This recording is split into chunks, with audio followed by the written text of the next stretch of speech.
se você investisse milhões? Milhões não, bilhões num projeto que quase dá errado.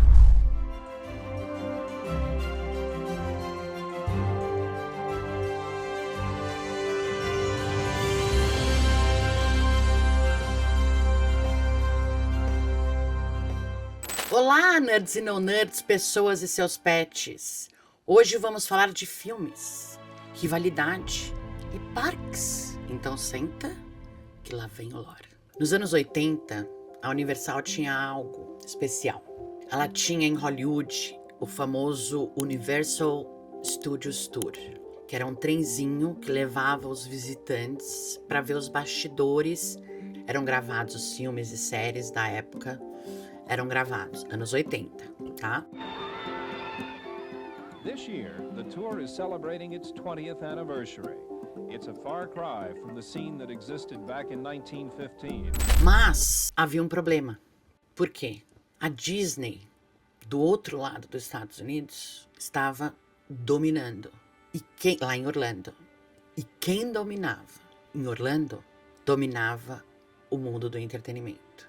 E aí a Universal teve uma ideia ousada e resolveu levar o estúdio dela de Hollywood para a Flórida. E aí, gente, o que veio depois disso não foi só uma competição. Eles não estavam brigando apenas por um parque. Eles estavam fazendo uma guerra por quem ficaria no topo do futuro do entretenimento. De um lado a Disney e do outro a Universal. A Disney, quando escutou os planos da Universal, respondeu rapidamente e criou um parque de estúdios, o MGM Studios, o que vocês conhecem atualmente como Hollywood Studios. Mas era uma corrida contra o tempo. Talvez quem abrisse primeiro dominaria isso. E a Disney abriu primeiro. Mas a Universal não desistiu. Seguiu em frente e abriu um ano depois.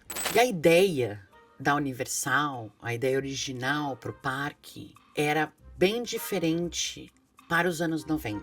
Não era uma ideia comum para os anos 90. Era um parque que também fosse um estúdio real, onde as pessoas poderiam participar. Um pouco como o que acontecia em Hollywood, mas eles decidiram ir um pouco além. Então, filmes sendo produzidos, sendo filmados ali no parque, programas sendo gravados e os visitantes podiam fazer parte, ver essas produções acontecendo, produções reais acontecendo ali, ao vivo.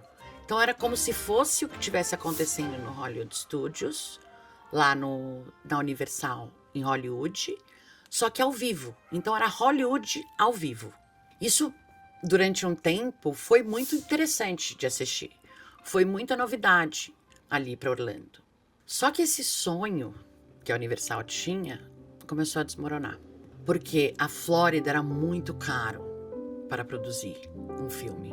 Os estúdios eram caros, a produção era cara, era muito caro. E eles não sabiam disso até começar a fazer isso lá. Era complicado e era pouco eficiente. E eficiente no universo dos parques era, assim, essencial, além do lucro. E aí, aos poucos, a ideia original não se sustentava mais. As câmeras foram se desligando e o estúdio deixou de existir. Foi nesse momento que algo muito maior aconteceu. A Universal percebeu que as pessoas não queriam ver os bastidores. Não interessava tanto para elas. Era sem graça ver os bastidores, o mundo estava evoluindo também, né? Elas queriam fazer parte da história. E assim, a Universal te colocou dentro dos filmes. Procurando um barco maior para o encontro com o tubarão, ajudando o ET a voltar para casa, viajando com o Marty, com o Doc Brown de volta para o futuro.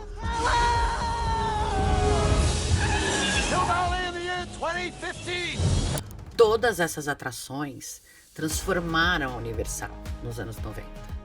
E o parque deixou de te mostrar os filmes e você começou a participar da experiência. Então veio o momento que transformou ainda mais tudo isso. Wizarding World of Harry Potter. Não era apenas uma nova área, era um novo padrão de áreas dentro de parques. Varinhas por todos os lados. Vingarden Leviosa, Lumos, Spectrum, Patronum, Grifinória, Sonserina, Cornival, Lufa-Lufa. Pessoas de todas as idades como eu. Pessoas de todas as idades, com seus uniformes das suas casas representando, tomando butterbeer, gelada, quente, de todos os tipos, se imergindo naquele mundo. Coral de sapos se apresentando com os tutores.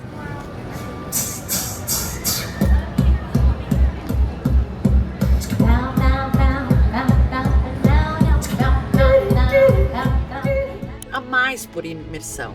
E pela primeira vez, parecia mais real que o próprio filme do Harry Potter, que os próprios filmes. O mundo inteiro queria estar ou em Hogsmeade ou no Beco Diagonal. Foi assim, sucesso imediato. Hoje, a Universal não é apenas um parque.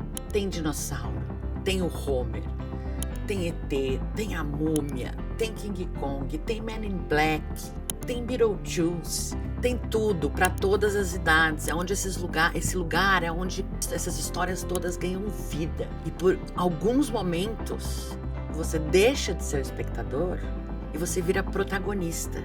Entra dentro dessa história. E quem não quer ser protagonista? A Universal Studios não é apenas um parque. É uma experiência única, diferente. E talvez o lugar onde o cinema nunca mais vai acabar. E aí, gostaram do lore por trás da magia da Universal Studios? Eu vou contar pra vocês. Eu tive o privilégio de conhecer essas atrações e algumas delas nos anos 90. Confesso que era meio medrosa, mas fui na maioria delas. E ET, o King Kong, o De Volta para o Futuro, mas ET continua sendo, ainda é a minha atração, uma das minhas atrações favoritas lá no parque. É muita nostalgia. Eu vi ET pela primeira vez, foi no meu aniversário de 7 anos de idade, então significa muito para mim. E eu queria saber de vocês, se vocês foram em alguma dessas atrações que não existe mais, De Volta para o Futuro, os Caça-Fantasmas também. Qual dessas atrações que não existe mais vocês gostariam que ver de volta? Eu não sei qual que eu queria ver de volta. Eu acho que talvez Tubarão e De Volta para o Futuro, mas eu fico na dúvida. E do Harry Potter, assim, eu queria saber o que vocês mais gostam, e de quem já foi, Hogsmeade ou Beco Diagonal. Eu confesso que eu não sei escolher, e eu vou confessar uma outra coisa também, que tem muita gente que gosta, mas eu não. Se você gosta de butterbeer, me conta aqui embaixo, porque eu não gosto. E aí, vocês gostaram? Então, vem muito mais lore da Universal por aí. Então já deixa aquele clique ali no botão de inscrição, para não perder nenhum vídeo. Aquele like mágico, pegue sua varinha, dê aquele like mágico, ou seu mouse, ou apertar o seu celular, dê o like mágico e compartilhe com os nerds, não nerds, e por que não seus pets. E eu agora vou ficar aqui, só pensando na próxima expansão da Universal. Beijo, beijo, beijo.